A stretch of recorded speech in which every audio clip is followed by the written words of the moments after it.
దారిన పోయే దరిద్రాన్ని తల మీదకి తెచ్చుకోవడంలో చంద్రబాబు నాయుడు గారు ఎక్స్పర్ట్.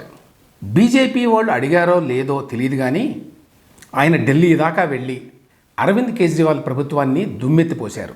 ఢిల్లీలో బీజేపీని తప్పకుండా గెలిపించాలని నిన్నంతా ప్రచారం చేశారు. అరవింద్ కేజ్రీవాల్ నాయకత్వం మీద, ఆయన ప్రభుత్వం మీద తీవ్ర విమర్శలు చేశారు. లిక్కర్ స్కామ్ గురించి మాట్లాడారు.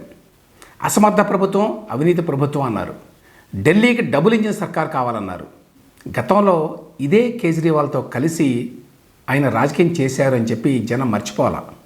2019 ఎన్నికల్లో అరవింద్ కేజ్రీవాల్ ఆంధ్ర వచ్చి టీడీపీ కోసం ప్రచారం కూడా చేశాడు. సరే, పరిస్థితులు మారి టీడీపీ అవతల పక్షంలోకి రావాల్సి వచ్చిన మాట వాస్తవం. అంత మాత్రం చేత ఆప్ మీద దండయాత్ర చేయాల్సిన అవసరం లేదు. అసలు ఢిల్లీ ప్రచారానికి వెళ్ళడమే తెలివి తక్కువతనం అయితే ఆప్ని నానా మాటలు అనడం అంతకంటే అవకాశవాద రాజకీయం. చాలా సర్వేల ప్రకారం ఢిల్లీలో మళ్ళీ ఆ ప్రభుత్వమే ఏర్పడేటువంటి అవకాశం ఉంది. కాబట్టి ఆ రకంగానూ చంద్రబాబు నాయుడికి కలిసి వచ్చేది ఏమీ లేదు.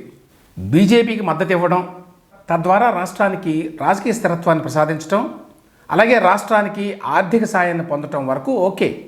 కానీ అవసరమైన దానికంటే ఎక్కువ పూసుకొని తర్వాత భంగపడడం చంద్రబాబు నాయుడు గారికి అలవాటే.